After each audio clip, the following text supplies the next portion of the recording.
पहाटे पडलेली स्वप्न खरी होतात असं आपल्याला घरातल्या मोठ्या मंडळींनी लहानपणी नक्कीच सांगितलं असेल। पण जर का आपल्याला पडणाऱ्या स्वप्नांचा आणि मागच्या जन्माचा काही संबंध असेल तर कदाचित आपल्या कुणाचाच विश्वास सहसा यावर बसणार नाही। बराच वेळा एखादा प्रसंग आता प्रेझेंट मध्ये जरी आपण अनुभवत असलो तरी हे मी कुठेतरी पाहिलंय असं नकळत आपण कुणाकडून तरी ऐकतो किंवा स्वतः ते अनुभवतो। असंच काहीसं घडलंय असंभव चित्रपटातल्या हिरोईन सोबत। स्वप्नात तिला एक हवेली दिसते, त्या हवेलीतील पलंगावर तिच्यासारखीच दिसणारी एक स्त्री झोपलेली असते आणि अचानक तिच्या तोंडावर कोणीतरी उशी ठेवतं आणि पोटात सुराख उपसतं।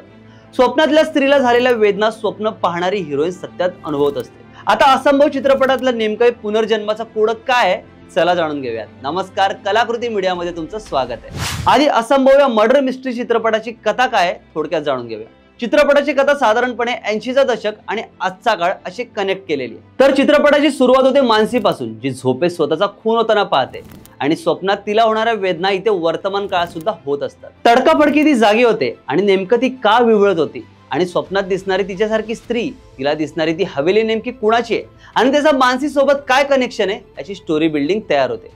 पेशाने आर्किटेक्ट असणारी मानसी आदित्यला भेटते आणि पुढे कामानिमित्त त्यांची झालेली ओळख प्रेमात बहरते। तिला पडणाऱ्या स्वप्नांमुळे पुढे आदित्य सोबतचं तिचं नातं कसं बदलतं, मागच्या जन्मात त्या दोघांचे काय संबंध असतात, पुढे अचानक येणारी साधना हिचे या दोघांशी काय कनेक्शन आहे आणि सगळ्यात महत्त्वाचं म्हणजे मानसीला दिसणाऱ्या स्वप्नातील त्या स्त्रीचा खुनी कोण आहे हे जाणून घेण्यासाठी एकदा तरी मराठीतील असंभव ही नवी कोरी मर्डर मिस्ट्री फिल्म नक्की तुम्हाला पाहिलीच पाहिजे। आता वळूया दिग्दर्शन, लिखाण आणि कथा कशी मांडली आहे याकडे। खरं तर मराठीत मर्डर मिस्ट्री लिहिणारे अनेक ताकदीचे लेखक होऊन गेले। रत्नाकर मतकरींचा तर या बाबतीत कुणी हातच पकडू शकत नाही। पण असं असलं तरी आतापर्यंत ताकदीचं लिखाण असणारी मर्डर मिस्ट्री चित्रपटात सादर केली गेली नाही ही खंतच म्हणावी लागेल। आतापर्यंत वाळवी, पुणे 52, व्हिक्टोरिया असे काही चित्रपट आले खरे, पण तरीही प्रेक्षकांना अधिक गुंतवून ठेवण्याचं कसब जे साऊथ मर्डर किंवा थ्रिलर चित्रपटांचं आहे ते मराठीत जरा कमी पडलंय। पण तरी असंभवच्या बाबतीत म्हणायचं झालं तर लेखक कपिल भोपटकर, विशाल इनामदार आणि स्वतः सचित पाटील यांनी कथेची निवड आणि त्याची मांडणी उत्तमरित्या केली आहे।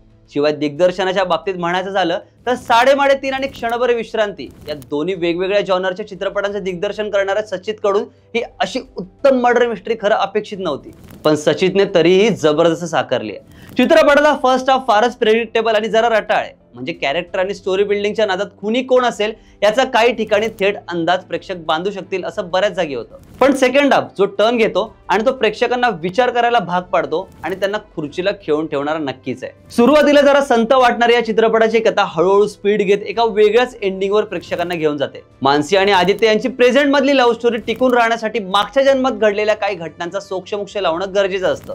हे दाखवताना एक सरळ सुंदर प्रेमकथा देखील प्रेक्षकांना पाहायला मिळते। शिवाय सिंगल मदर असणाऱ्या एका स्त्रीकडे दुसरी स्त्री किंवा समाज एका वेगळ्या नजरेने कायम पाहतात। याबाबतची सत्य परिस्थिती जाणून न घेण्याची त्यांची मानसिकता कुठेतरी मेकर्सनी असंभव चित्रपटातून मांडलेली आपल्याला पाहायला मिळते। मानसी, आदित्य, साधना, संजू आणि डॉक्टर सत्यजित यांचं कॅरेक्टर बिल्डिंग तर मेकर्सना जमलं आहे खरं, पण जरा खोलात जाऊन प्रत्येकाचा पास्ट जरा अजून सविस्तरपणे मांडला असता तर जास्त मजा आली असती। मी असं म्हणत नाहीये की मराठीने साऊथ मर्डर मिस्ट्रीची कॉपी केली पाहिजे, पण तरी त्यांच्याकडून अशा पद्धतीच्या कथांची थोडी मांडणी कशी करावी हे आत्मसात केलं तर मराठीत मर्डर मिस्ट्री या जॉनर प्रेक्षकांना अधिक आवडू लागेल या शंका नाही। आता वळूयात कलाकारांच्या अभिनयाकडे। मगाशी म्हटल्याप्रमाणे चित्रपटाच्या ट्रेलरवरूनच असंभव चित्रपटाची कथा खून आणि पुनर्जन्म याच्या भोवती फिरते हे आपल्या लक्षात येतच।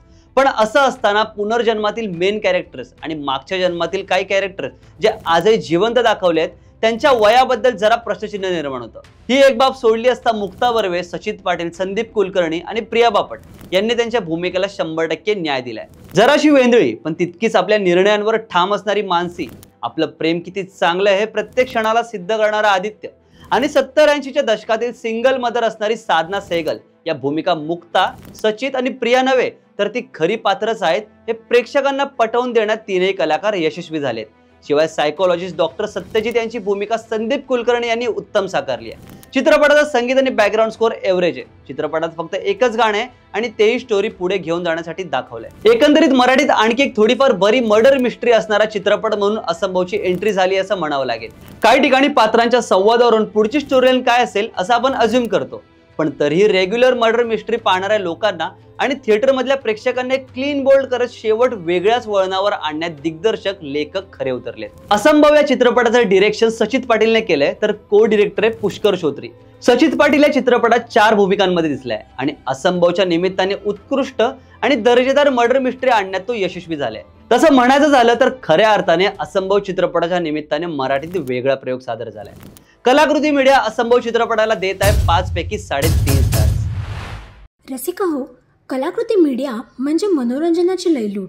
मनोरंजन क्षेत्रातील किस्से व घडामोडींचा आस्वाद घेण्यासाठी कलाकृती मीडिया या यूट्यूब चॅनलला सबस्क्राईब करा आणि व्हिडिओ लाईक करा.